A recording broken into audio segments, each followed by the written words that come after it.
I wanted to point out that people serve God through pain in a variety of ways. I mentioned a couple in the message, but there are others. Like, for example, if you are a Christian, you're living for God, but you have children who are not saved. That Hmm. hurts. That For sure. hurts. That makes everything hurt a little bit. You could be doing really well in your church. Your ministry could be doing really well. But if your kids aren't saved, it makes there be a little bit of pain. It's kind of like having some back pain. You're moving around, you're doing good, you're doing things, you're making yourself go, but it just hurts a little back there. That's what it's like. And that's what I'm talking about as an Isaac offering is it hurts, but you're still giving it. Today is Testimony Tuesday. You're about to hear an interview by Pastor Adam Dragoon in Virginia Beach as he asks one of our fellowship pastors about how God has radically changed their life. Be aware that the free version of Testimony Tuesday only includes the first half of the conversation. So make sure to check the show notes to find out how to subscribe to the premium version of the Taking the Land podcast.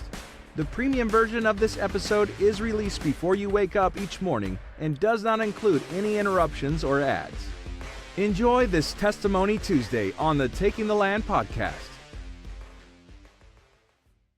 Hello, and welcome back to Testimony Tuesday. We are here on the Taking the Land podcast, and it's been a minute since we had a testimony, so we are glad to welcome back to our podcast for the second time, Pastor Adam Neal. Hello, sir, and welcome back.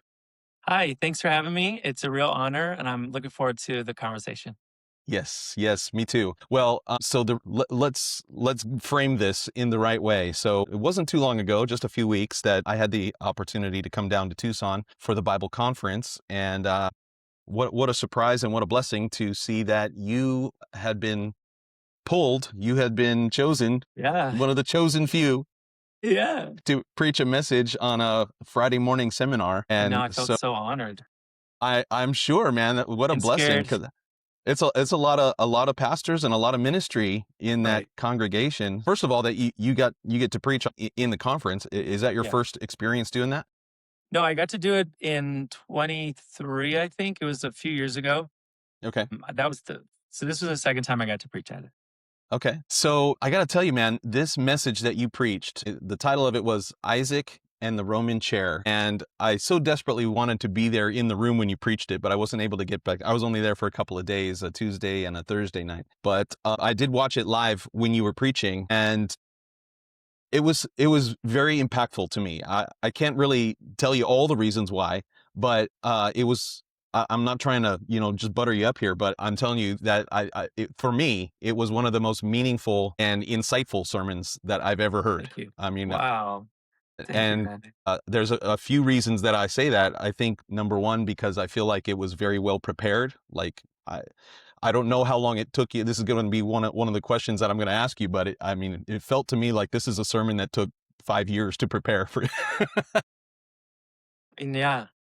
You connected it well to your personal experience, and you brought some amazing insights into the conference. So we're going to do a deep dive. This is going to be kind of like a behind the scenes or a behind the sermon testimony. So I do want to recommend to our listeners right out the gate is, if you have not heard Pastor Adam Neal's sermon, we want to recommend you go listen to it first. It is one that we posted on the podcast, and I will leave a link to that episode in the show notes. So if you haven't heard it yet, I want to recommend you go listen to it first and then come back here, because this is going to be a deep dive into the inspiration and all of the reasons behind this message, and some follow-up. And I know that with a sermon like this, I'm sure that there was a lot of material left on the cutting room floor. Yeah. Yeah. And so I'd love to do that. So again, if you haven't heard this message yet, go back and listen to Isaac and the Roman Chair. It is on our podcast, and then come back and join us again. So now that you've listened to the sermon, Yeah. Hey, welcome back. man, welcome back. Yeah. So for me, this is a message that was amazing for pastors, amazing for the new convert, the uninitiated, and everybody in between. So let me just first of all say thank you so much for preaching this message. It was very, very helpful. Wow, thanks, man. I appreciate that. I'm so glad. I'm so glad that it was helpful, and I feel really blessed. I got some really good feedback, some from people that I don't really talk to or don't really know that well, but I was getting messages from them, and I'm like, man, thank God. I'm so glad that it was a blessing to people. That's what you want. Absolutely. So can you just, first of all, just tell us, well, you mentioned in the message how this was the message kind of started when you were at the physical therapist there. Was that Yeah. the genesis of where you began thinking about this? Right. Or Yeah. No, is there that's more so to the that story? yeah, there is a little bit more to the story. That was for sure the trigger because when he told me, no, it's not because you're weak, it's because you're in pain, that like it really was a moment where it did feel really spiritual. And it coincided with I had been thinking about Isaac a lot. And it is true that when I was just growing up in the church, I always kind of wondered, why doesn't Isaac do the same kind of things Abraham does? Why doesn't he do the same kind of things Jacob does? He doesn't have the same kind of conversations, that kind of thing. And I was just kind of like, just thought it was weird, like he didn't really rise to their level, in my opinion. But I feel that I'd misjudged him. But so I'd already been thinking about that. Also, Pastor Fred Ruby preaches a sermon called Surviving Your Masterful. Parents' Religion. Yeah, such a We great we also message. we also put this one on the podcast, so that's going to be part of the context too. I have a few questions Perfect. about that as Yeah, well. So highly recommend it. So I've been thinking about Isaac a little bit based on that message as well. And then also, and this is actually what really inspired me to write it, I briefly talked about a friend of mine in the sermon. I talked about how he's a good man, he's a good dad, he's a good friend, he's a preacher, he's a worship leader, he's a great guy. But he's been through so much, like so much. And, I can't really get into the specifics for his sake, just for privacy. But I mean, if I told you what happened to him, it would be shocking. It just doesn't make sense. It's not right. And the fact that he is still saved, still loves God, still serving in his church, just doing such a good job. Again, it's like if you meet him, you think, oh, he's a good guy. But if you know what he's been through, you think, oh, he's a great man. And so what actually happened was I was working on a sermon for Sunday morning, totally different topic. And then my friend called me and we were talking a little bit and he was going to preach about Isaac. mhm. And I was like, oh my gosh, I got to tell you what I feel like God spoke to me about. And then it just all started flooding out of my spirit. And, and so when you say like, did it take 5 years? In a way it did because Yeah, I'd been thinking about it my whole life. right. And the months of physical therapy, the sermon, thinking from Pastor Fred, all the other, just thinking about Isaac, then thinking about my friend. I'd already been thinking about him, but when he called me, it was like, oh my gosh, I gotta preach this. And the first message that I preached for my church didn't take that long because I felt really inspired and probably took about, I don't know, 3 or 4 hours of writing, which is short for me, and preached it at my church. Felt like it went really good. It was really passionate. And then I really started to dig into it. And that's where I started pulling out the things I think we'll talk about later, just like the way that the first doctor treated me and how pastors should treat their people and et cetera.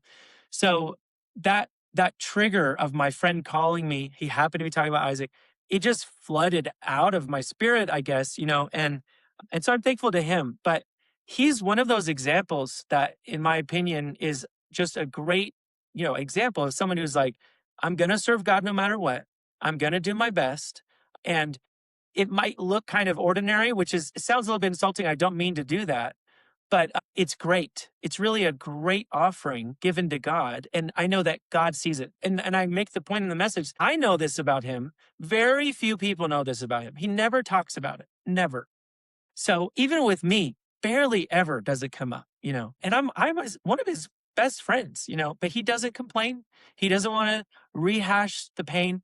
Everyone is allowed to vent a little and get some, healing kind of conversations with their friends. So I'm not saying it would be wrong if he did a little, but he just doesn't because he is a very emotionally healthy guy. And that's really inspiring, and just realizing it Amazing. might look kind of ordinary, but it's great.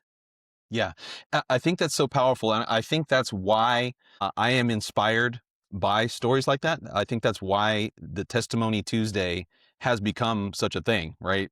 Because it's the idea of we see the people that are up there preaching on Sunday morning, but we don't see all of the things that have brought them to that place. Yeah.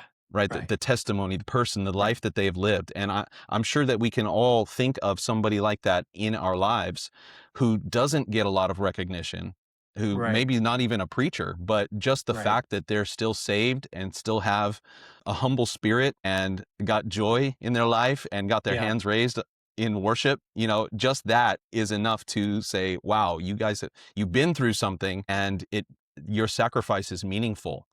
And I think the maybe why I was so moved by your message is because I think that God is moved by that sacrifice, even Amen. if we are not, Right. and so Amen. it's very, very powerful. So you talked about the expensive, traumatic offering that Isaac had to make. It was his decision. Yeah. He Right. could have run away, but he didn't. Not only that, but he was participating. Like, it was a conscious Yes. choice. Right. And Right. so my question for you is, do you connect with that as a pastor's kid with your background? Yeah. Do you see some of yourself in that? Yes, and that's kind of part of all the ruminating and thinking about Isaac is, yeah, I do connect to him in the sense that I'm a church kid, a pastor's kid. There are a lot of sacrifices that church kids will make, and obviously their parents are also making sacrifices. And so it's not like just the kids are going through a difficult time. Everybody is, and maybe even going through a difficult time isn't the best way to describe it. It's ministry, it's service, Right. it's Right. sacrifice, it's loving God and loving people. And that means going to church like for revival and going to bed late, but getting up early to start school or whatever. And my parents did try to accommodate that too, which I think is really healthy. We do want to try to help our kids, but there's still going to be sacrifices made. Lots of outreaching, going to conferences, things like that. I love those things. I do.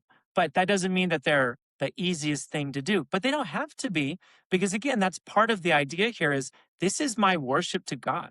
I'm making an offering to God by giving my time, giving my attention, praying, seeking God, trying to contribute. So I feel fortunate. I feel like my childhood experiences were very good, but also you can't take away from the fact that it was also difficult in many ways, especially like for me, moving around a lot. It seemed like my dad for a little bit there was like going to churches that needed help. So we moved to Utah. I had a hard time getting comfortable in Utah. I kept on wanting to go back to California, and I was only 10. I mean, Right. Right. but I just would rather be there at the time. And my parents tried to help me. Like, for example, I would go back to California to visit my cousins every summer. That was a big deal. But also, I remember a time where my parents let me spend about a month. At this point, I was probably 12, spend a month with Pastor Rob in Santa Monica. So I got to be with Nate, my friend, Pastor Rob's son, went to school with him for a solid month. I was there in California.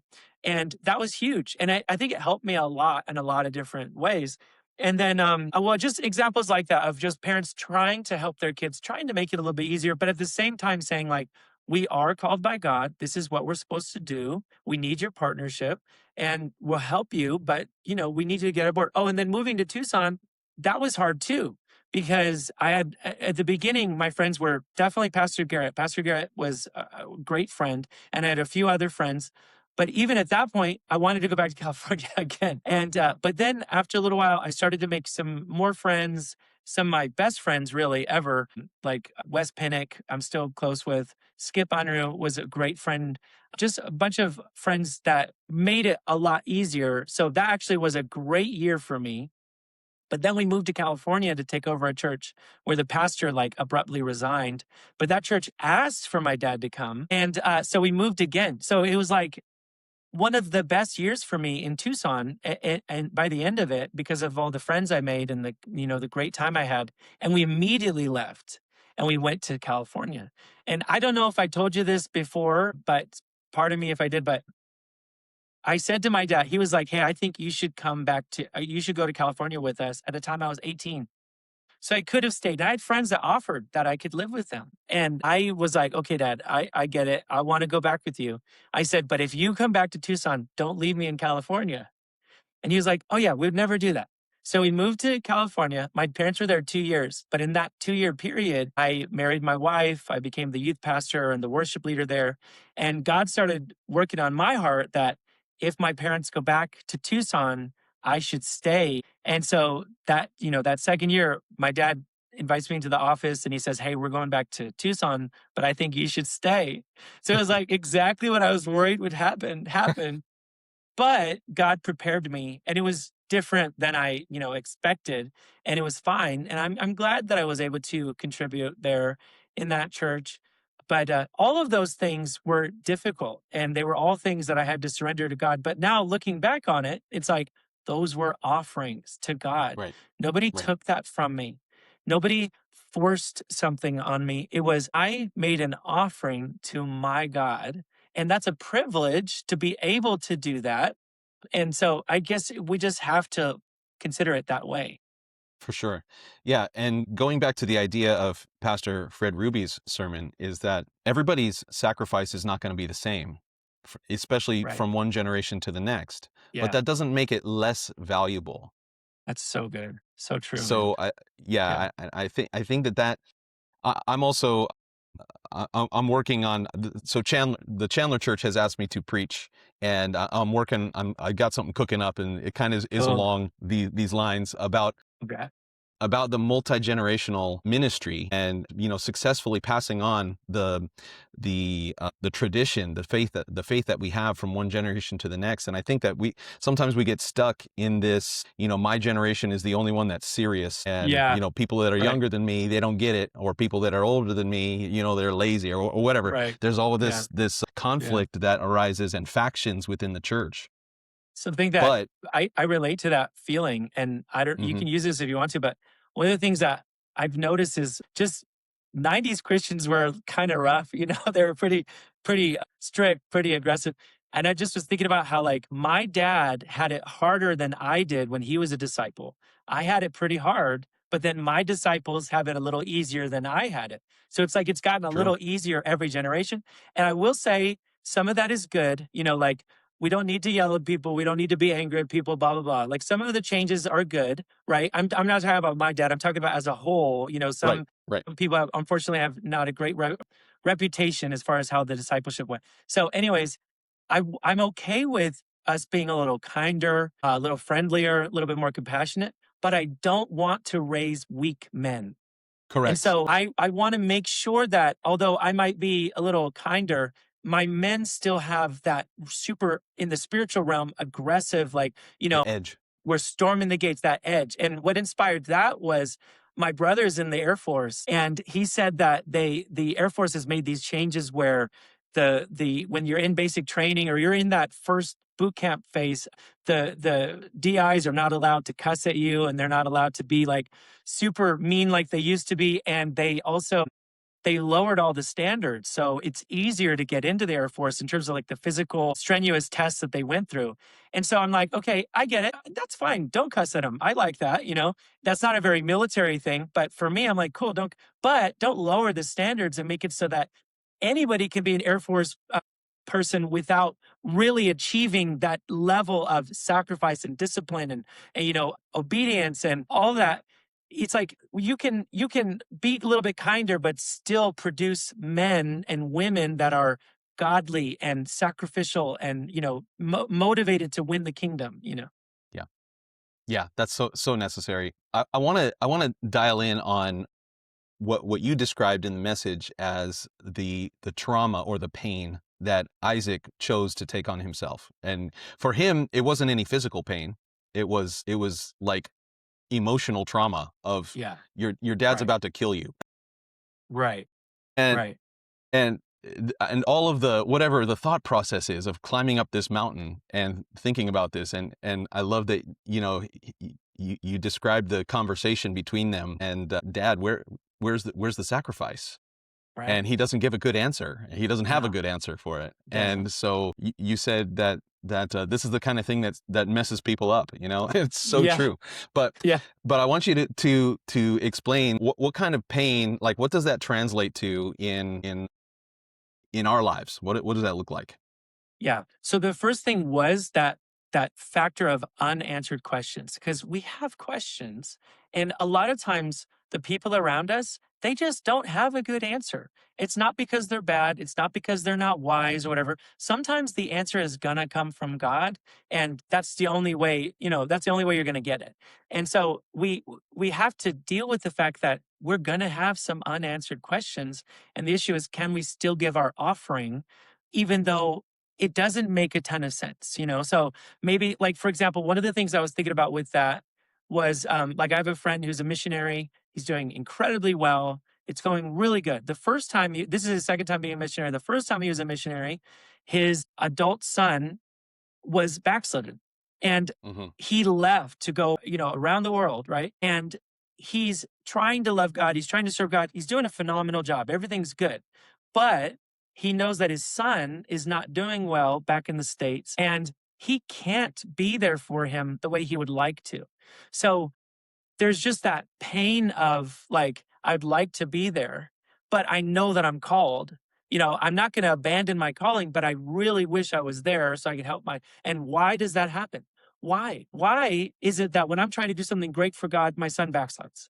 That's Yeah. awful. And Yeah. obviously, you know, we all make our own decisions and the son is responsible for that. But as parents, we blame ourselves or we think, what Hmm. if I'd done this differently or that differently or you know, whatever. And we struggle through that. But sometimes there's just not great answers. And it just happens that now my friend is a missionary again. His son is saved, doing really well. But it's like he's still a missionary. My friend is a missionary, but it's a completely different experience because he knows his Hmm. kids are doing great. His kids Yeah. are on the right path. That changes the sacrifice, right? So It I, sure I don't does. in any way mean to diminish the sacrifice of a missionary, but it's like sometimes it hurts a little more than other times, you know? And my friend, it gives that comparison of like one time it was a lot harder than the other time. Both times he's making a sacrifice for God. Both times he's doing something wonderful. But yeah, it can really hurt to say, okay, I'm going to lay this down. I'm going to surrender this. I'm going to be the offering, even though it doesn't completely make sense, you know?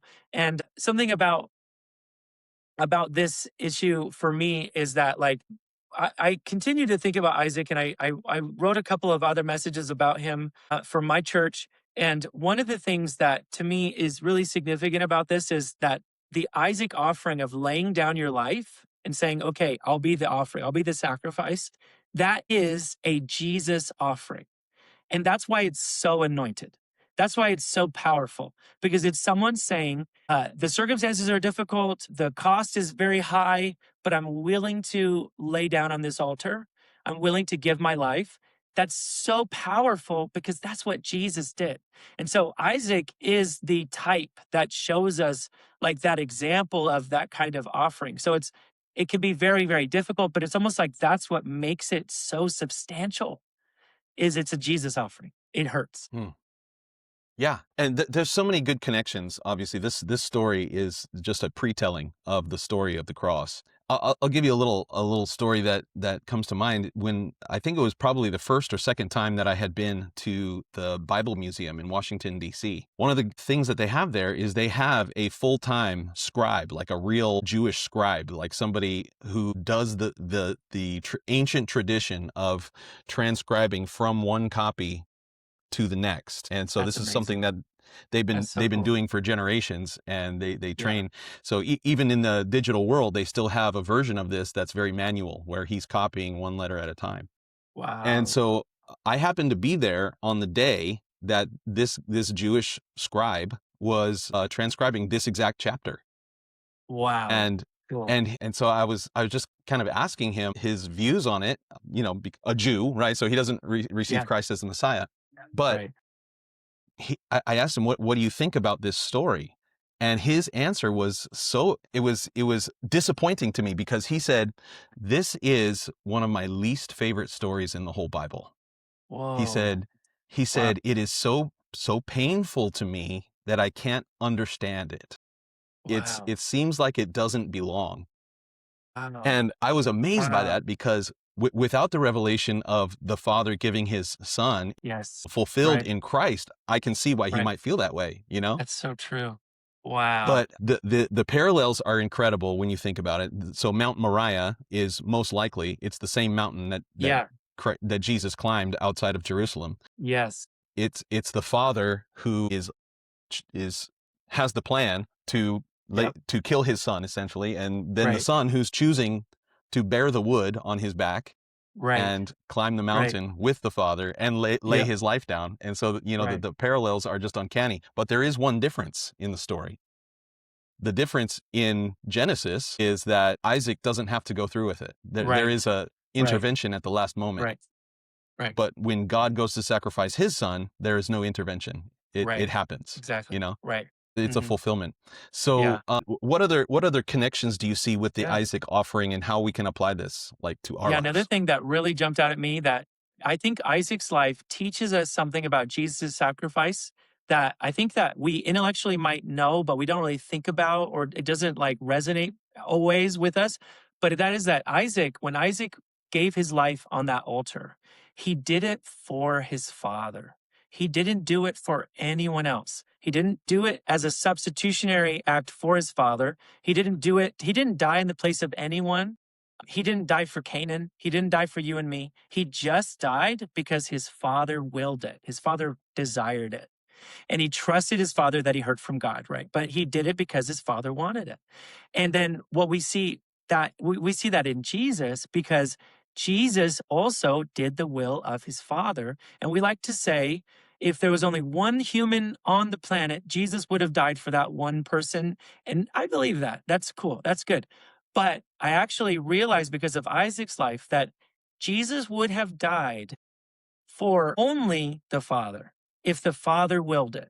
If it was the Father's desire for him to give his life, Jesus would have died it. Jesus would have did it. And so Jesus gave his life for the one, literally, but the great one, the capital O Yeah. one. Yes, Yeah. he did it for me. Yes, he did it for you. Yes, he did it for everyone. But he actually did it in obedience to his Father because his Father willed it.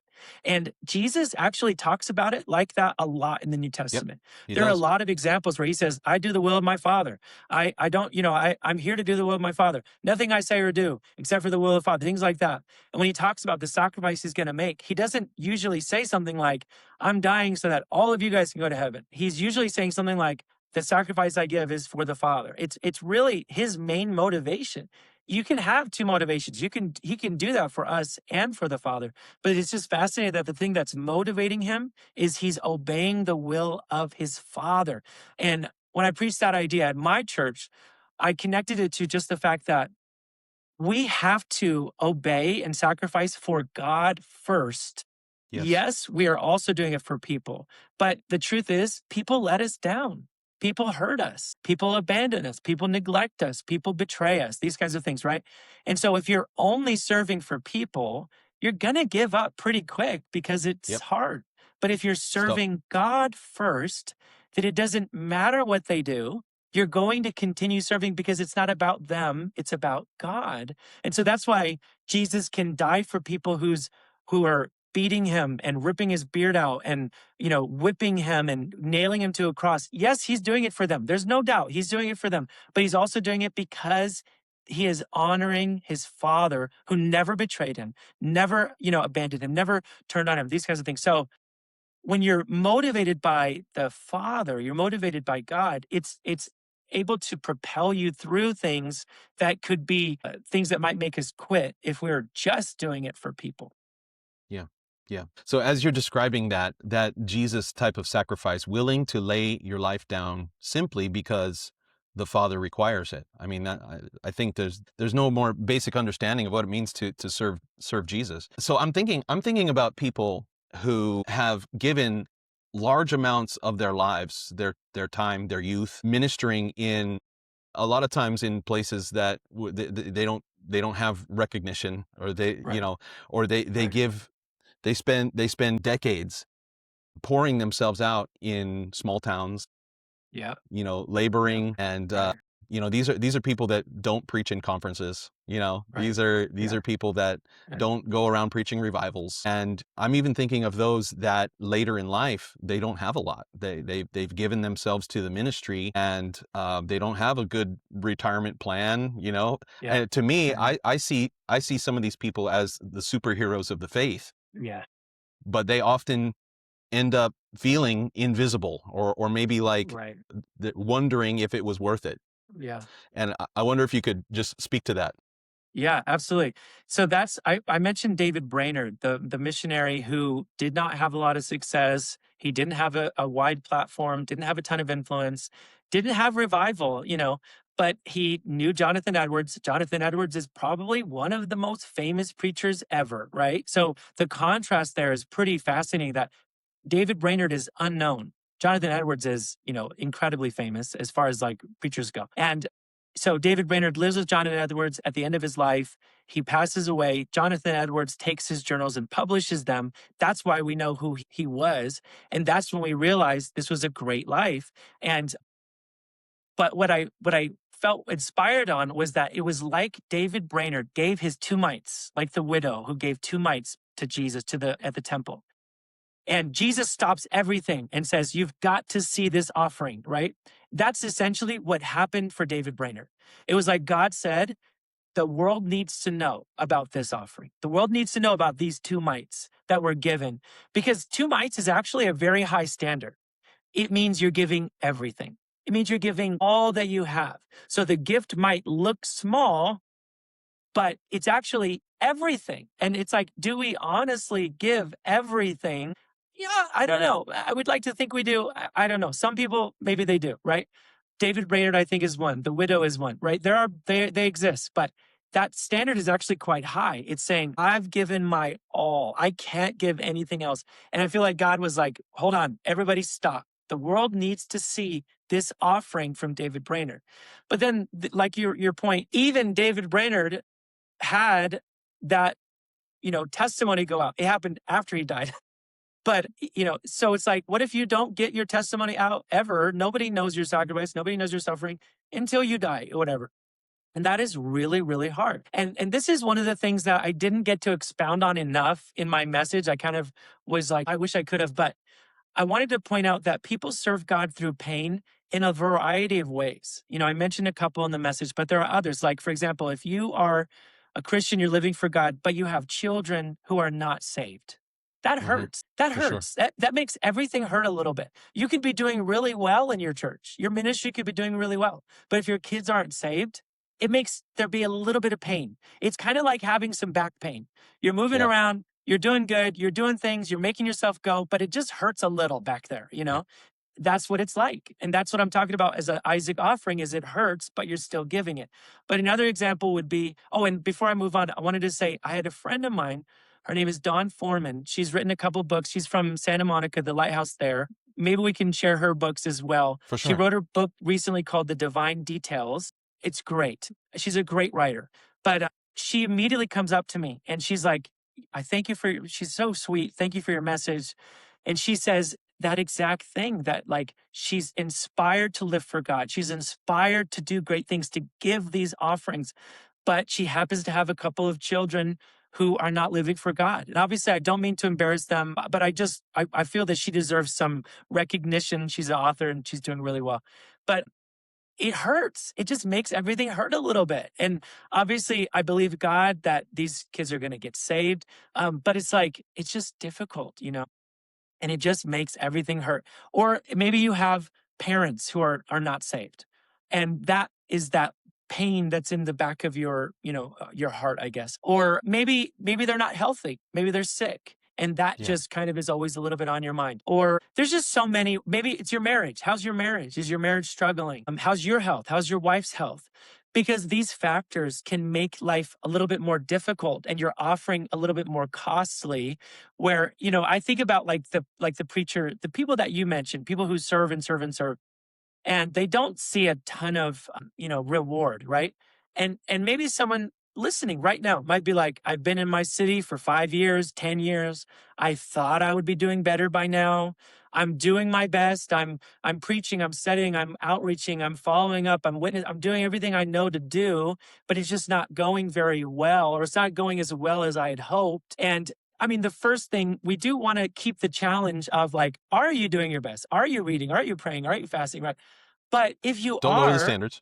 Yep. Right. We're not lowering the standard. Exactly. But if you are doing your best and it doesn't look, like you thought it would, the next question is there pain? How's your marriage? How's your kids? How's your parents? And, we're not trying to compare to other people. That's not what this message is about. It's about you're thinking about your own life and you're wondering like, why am I not doing better? I feel like I should be past this. I feel like I should have a bigger church or more people saved or more influence or whatever. And you're doing your best. And it's like, well, maybe there's some pain there.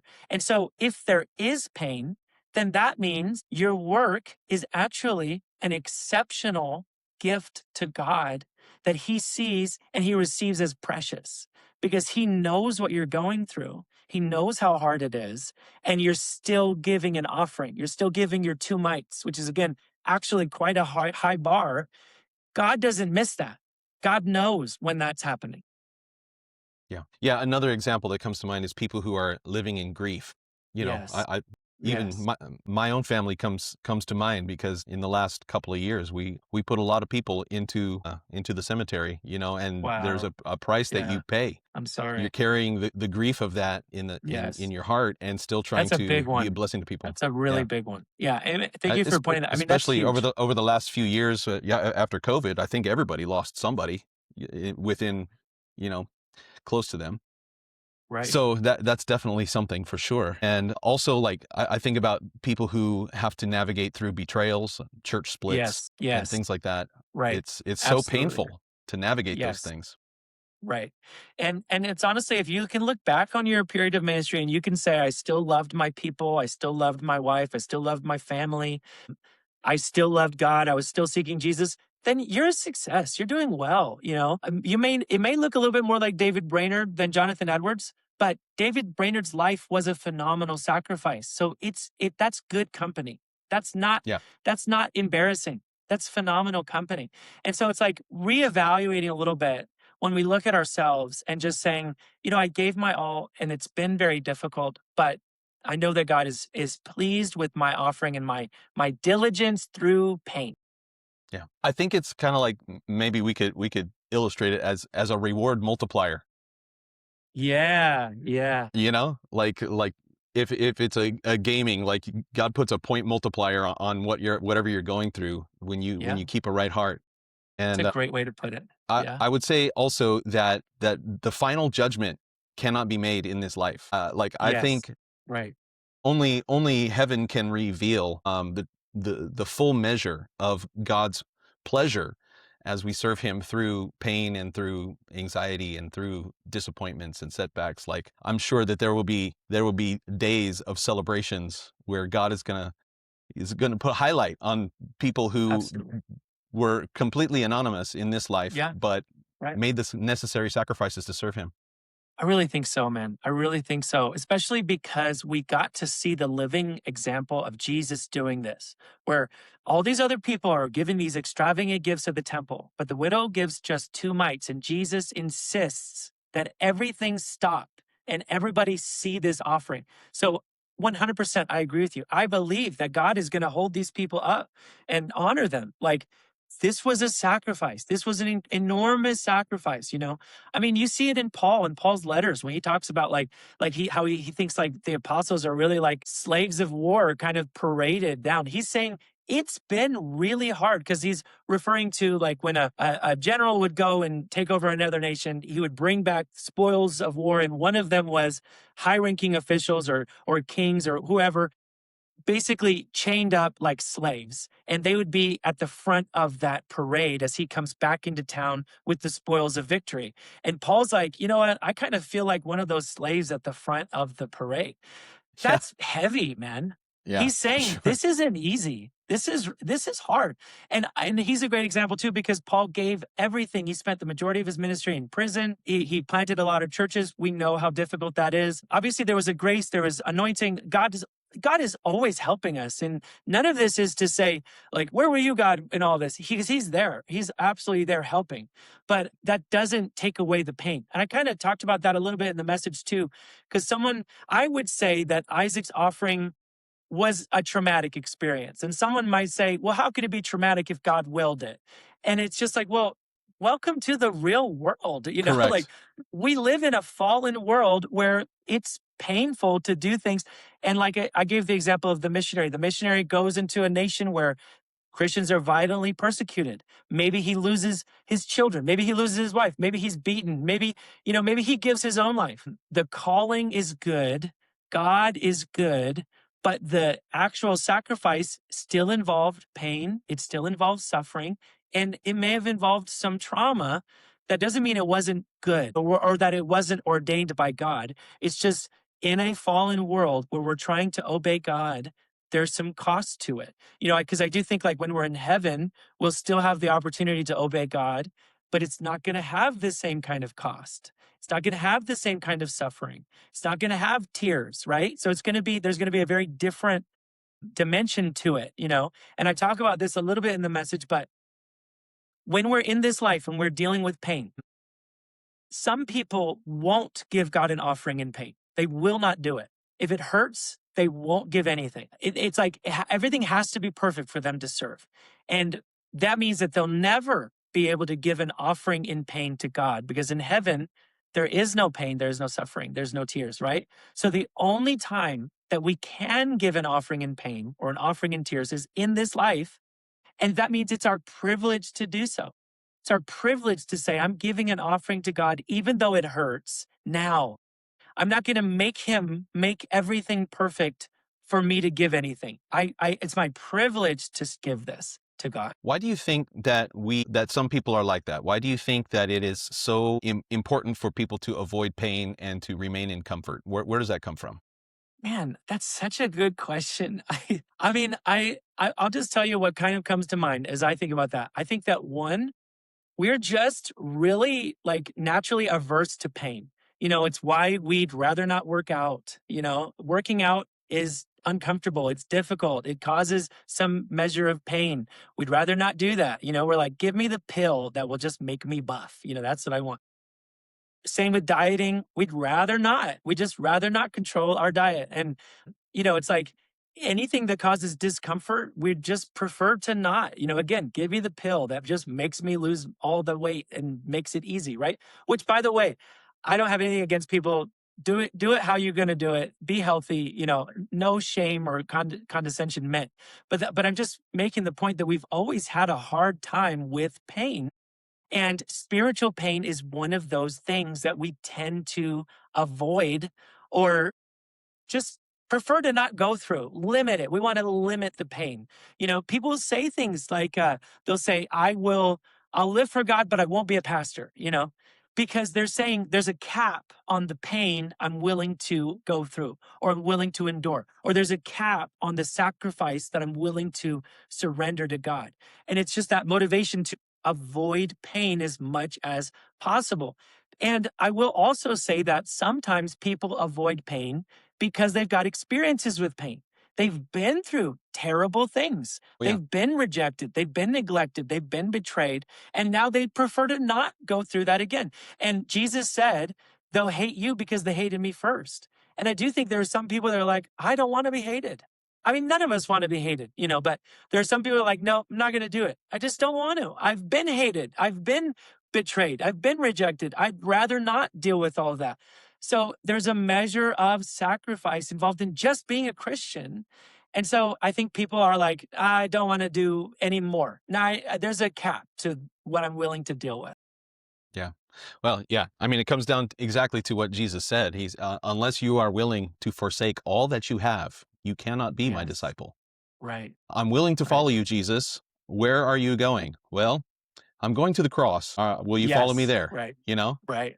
And so it's just built in to what it means to be a follower of Christ. If he was willing to do that for us. And this is what I try to remind people in my preaching is when he is asking us to do things, we don't get the right to refuse what he asks us to do. And the reason is because he was already willing to go through what he went through for us, right? To purchase our salvation. So I don't get to explain to Jesus why I can't be uncomfortable for a season, or why, serving God is going to limit how much money I can make, or, why, God knows what it's like to lose a son. That's right. Yes, that's right. So he can identify with us in our, and that's the other thing too, that's so important, is that this is not pain that we are supposed to carry on our own, but the Holy Spirit, part of the role of the Holy Spirit is to bring comfort into our lives, is to help us to go through it, not to avoid it. Yes. Right. Absolutely. No doubt. Yeah. God promises to be with us. He doesn't promise that there won't be pain, but he'll be with us in the pain, And so that, again, if we're doing it for him, then we can handle it. That's the motivation. Like I have my reward already. The Father is with me at all times. I'm already rewarded. And yes, there's going to be a greater reward. I'll be able to see him face to face. I'll be in heaven one day, but I already have my reward. It's God. He's with me. He's in me. He's all around me. I mean, like that's amazing. He actually doesn't make us wait for all of the reward. There's obviously a greater measure coming, but he immediately gives himself to us. He's like, aren't you doing this for me? Yeah, I am. Okay. Then you should be satisfied in me, but we struggle with that. For sure. For sure. Let's switch gears. I want to get to the point that you were making in your message about counseling and dealing with others. And this is probably more specific to people who are in ministry and dealing with people. But in counseling, you told the story about the doctor that you were trying to get help, but he was very dismissive about your story. And Right. man, I think that as people who are trying to help others, that's super, super helpful that we Yeah. don't become Me like too. that. Right. Do you think that churches or people in ministry can unintentionally become like that doctor? Yeah, I think so. I really do. And honestly, like after the fact, I feel like God wanted me to experience that so that I would have that like reference for what it's like to go to a pastor, go to a leader, go to a parent, and bring your pain and them just be like, you're fine, get over it. Or what are you talking about? Like that one time when he was like, where does it hurt? I said, it's in the middle. He says, your spine? Like already he didn't believe me. And I'm like, yeah, but also on the right. And he's like, so is it in the middle or is it on the right? And it was like, oh my gosh. But then the therapist, I also didn't get to give the therapist enough credit. The therapist really helped me understand that the fissure in my disc, that split, again, it's like a jelly donut. If you squeeze the jelly donut, the jelly comes out one side. So that fissure was on my right side. And so what I thought was muscular pain on the right side was actually that fissure. But obviously, I'd never experienced that before. So the only way I could describe it is it's in the middle, but it's also on the side. Now, because of the therapist, I'm able to understand, wow, that's what it feels like when there's a split in your disc. You have pain in the middle and on the side. Everybody's different. I'm not a doctor. I don't know. We need doctors to help us figure this stuff out. For me, that's how it made sense. That's how it worked. And so it's like, now I understand a little bit better what it's like to be just dismissed when you come with a need or you come with pain. And I mean, I have experienced it a little bit, but thankfully it hasn't been that bad. But like, I have known people who just kind of are like, oh yeah, I know 20 church kids just like you. I know pastors' kids just like you or whatever. And it's like they think they've got you figured out before they actually even know you. And nobody likes that. That's frustrating, because it feels like you have to like get them to unknow what they think they know about you before you can actually be, who you are with them. But like I said, thankfully, I didn't really have to experience that much. But with this doctor, I did. I felt what it was like to have someone just be like, "What are you talking about? You're fine." Yeah.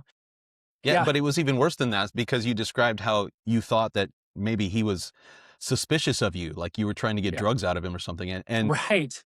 And Yeah. but also I thought about when you were speaking about that, I thought, well, he's probably had to deal with that. There probably Yes. have been Right. people who Right. have been trying to take Yeah. advantage of him. And that's Right. also true of pastors. There's a reason why a Yeah. pastor or counselor or parent can Right. become suspicious because we're dealing with nefarious people in the past. And so, man, that really takes some discernment to be able to Yes.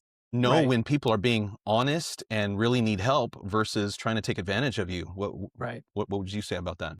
Yeah, you're totally right. Absolutely. We've had bad experiences. Like we've had people come to us and blame all of their problems on other people. They won't take responsibility for anything. They think everything is their parents' fault, their spouse's fault, their pastor's fault, the Trump's fault. It's everything is everybody else's fault.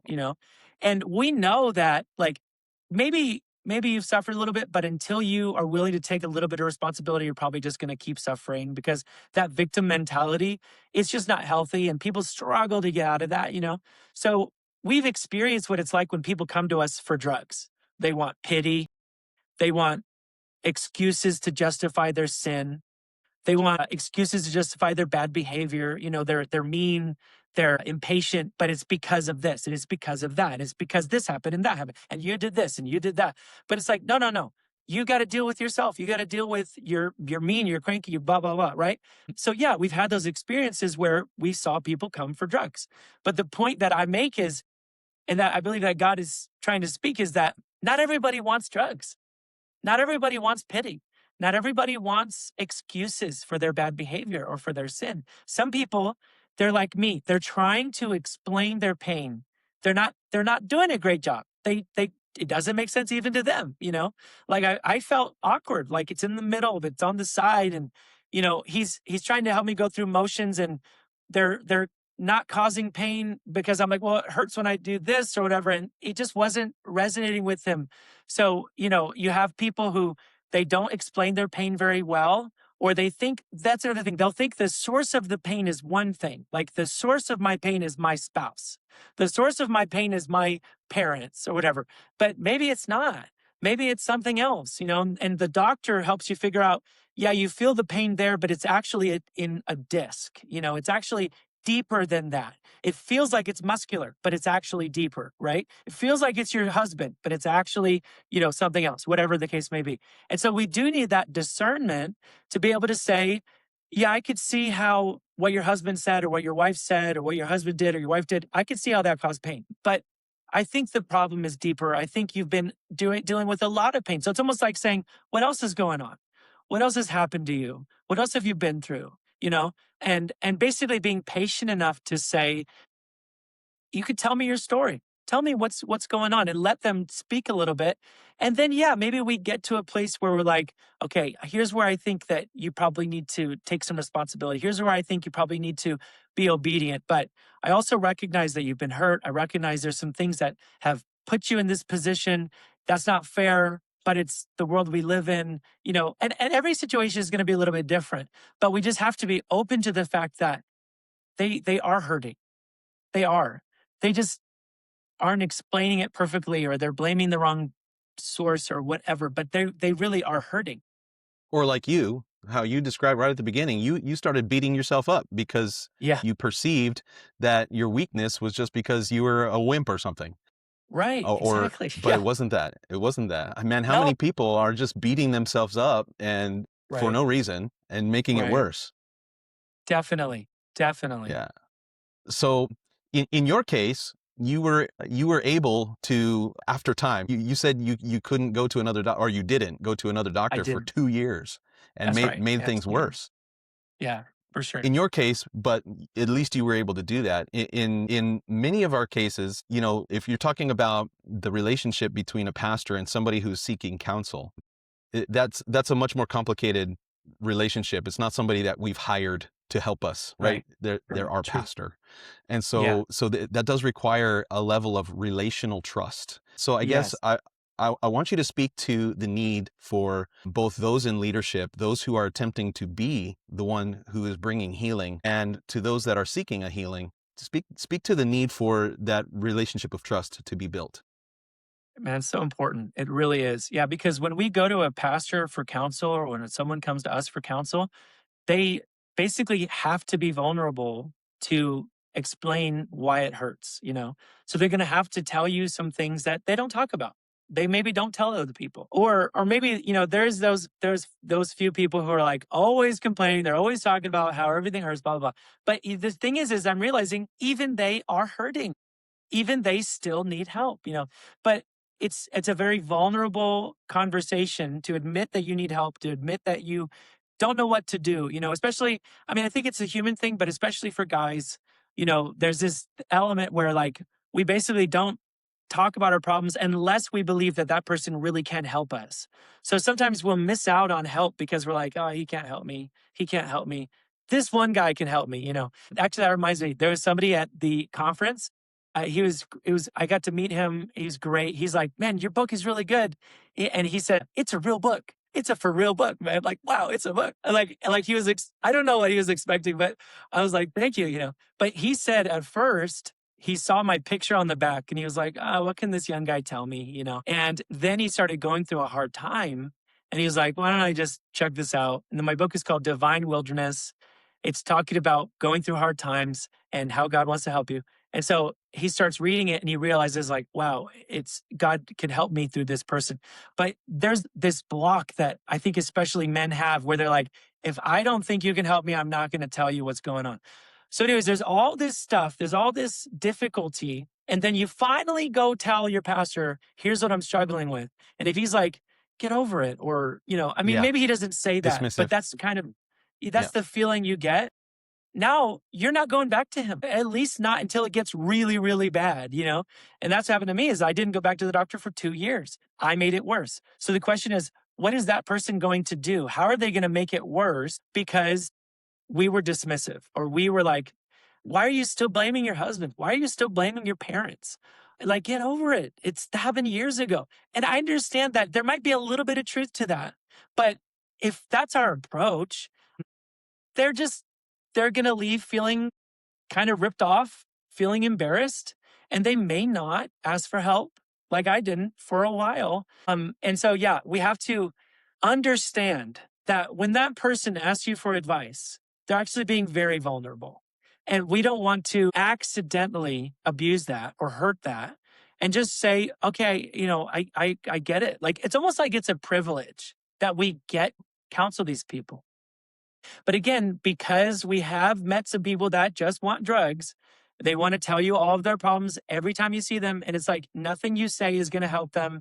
Nothing you say, they're not listening. They're not implementing anything. And it does feel like they're kind of the drug addict that's just like looking for a little bit of drugs every time they come. So we have to balance it. We have to like recognize that even those people need help. I mean, like the example is a drug addict who is going to the doctor for drugs. He needs so much help. He Right. needs so much help. He needs rehab. He needs like a major intervention. So it's not that he doesn't need help. It's just that he's not, healthy enough to process this correctly. So the last thing he needs is a doctor that's just going to be like, get out of here. He needs someone who's going to be like, here's what you need. Let's make a plan. Let's get you some help. They just still need help is the point, Yeah. Yeah, I think it's helpful for us to remember because, we are people like most of the people that are listening to this are going to be people who are very faithful to church. They're going to be Yeah. pastors and disciples. Right. And so we are used to, the daily grind, the two services on Sunday and one more on Yep. Wednesday and a Yep. bunch of revival Right. services and Bible Right. studies and all of the busyness. And so Yep. we often forget how special it is that somebody would come to church for the first time. Especially true. in such a social, awkward generation, Yeah. you got to think about all of the battles that this person has faced just to walk through the door. Like Yeah. that's a miracle for most people. That is a miracle these so days, true. just to walk through the door and show your face and be part of a service. And then that next step of, I have so many problems that I'm going through and I'm experiencing so much pain that I think I need to talk to somebody about this. Like Yeah. there's a whole nother set of battles and demonic strategies and lies from Right. hell that people have to break through just to Right. get in front of you Yeah. and ask the question. And you're right that we need to treat that as something that's sacred and Yes. something that is super important for that person, even though I maybe have been doing this, every Sunday for the last 10 years or something. Right. And Right. yeah, And they because don't know that, they don't know that you just dealt with somebody like this last Sunday who exactly. came in with all their problems and, they dumped it on you and you had to sort through all that. So they have no idea of what we're going through. They just know they need help and they believe you're the guy, you're the woman, you're the person I'm supposed to get help from. Right. And so they go for it. Maybe if they are sensitive to the spirit and they actually cooperate, but so again, it's sacred, it's a privilege, and it's like this is our calling. This is part of it is helping people, even when we're tired, even when we've already been helping people, even when it feels like they're a little needy or whatever, But thank God, I thank God that He called me to do this, and really, we have to rely on the Spirit. We just have to, I sometimes when people are talking to me, I'm just praying. Like I'm listening to them, but I'm also praying. I'm like, God, please help me, help me to know what to say. And God, give me wisdom. I'm just praying because I'm like, I don't know Yeah. everything. Yeah. I don't know how to handle every situation. I just try to be really biblical about it.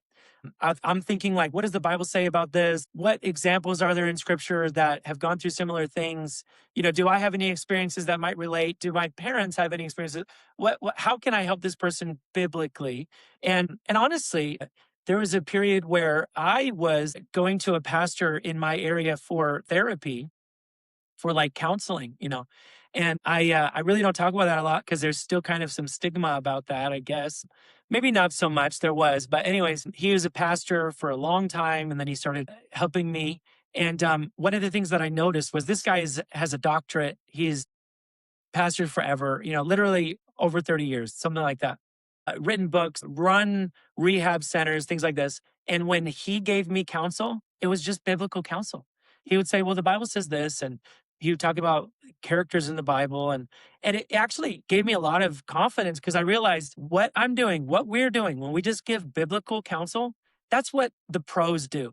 That's what the people with the doctorates do, which means that we can be Holy Spirit inspired Amen. and give biblical counsel, and it will help people. It will For sure. genuinely help people. And we can be confident in that. So I think we often also discount ourselves. Like, I don't know how to help with that. I don't know. I don't know enough. I'm a new pastor or whatever. I didn't go to college or whatever. But if you're saved and you have the Holy Spirit and you read your Bible, you're probably going to be able to help them a lot more than you think. So don't count yourself out. And by the way, it is okay to say, I've never encountered this issue. Do you mind if I think about it, pray about it a 100%. little bit, get back to you? Because there's nothing wrong with that. You don't have to have all the answers. Like, they don't expect you to be the perfect counselor with every answer. So we might have to say, I need to pray about this. I need to ask my pastor for some advice. I don't usually say that because I don't want them to think that everyone's going to know their problems. But a lot of times I do that. I call my pastor and say, hey, this is what they're going through. How do you handle this? And I think that's really healthy. And even that person would understand and admit, like, eventually it's better than me winging it. For If I sure. need to Yeah. get some advice on how to handle this, then I should. And sometimes it's even just, here's what I'm thinking about saying. And then your pastor says, yeah, that's what I would say. And then it just gives you confidence that, yeah, I'm on the right track. The Holy Spirit's helping me and I'm going to be able to help this person. Yeah. Yeah. And one maybe little warning that I would add to that is make sure that the next sermon you preach isn't the thing that you talked about in the True. counseling session. True. That's 100% It, right. it Yeah. because even if you don't attach it to that person in their head, that they're thinking that this can be a violation of their trust, and Right. so That's right. be very careful to keep the public and the private separate and maintain people's Absolutely. trust. You're totally right. That's no doubt, for sure.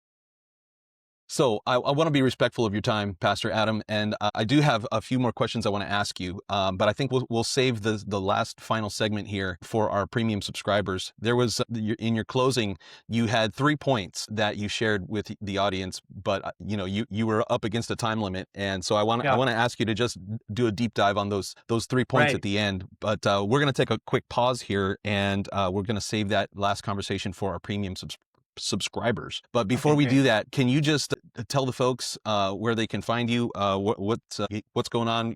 You have a new book out, is that correct? Besides the Divine No, Wilderness? it's not out yet. I'm working on Okay. it. I need to finish it, but hopefully in Jesus' name, I'll be able to have some time to do that. But my book is called Divine Wilderness, Discovering God in Difficult Seasons. It's available on Amazon. My church website is thedoorcc.com. And you can from there find, sermons and things like that. And if you happen to be in the Salt Lake area, obviously we'd love to have you visit us. But our church is called The Door, and you can get all that information from thedoorcc.com. And I think that's pretty much everything. Good. Okay. So, thank you so much for those free listeners. If you are interested in hearing the rest of this, I would encourage you to find the links below in the show notes to become a premium subscriber so you can hear the rest of this Testimony Tuesday. And every Testimony Tuesday, we do have a bonus segment. You're also going to be getting the ad-free versions of all of our episodes and early release times. So we try to make that worth your while.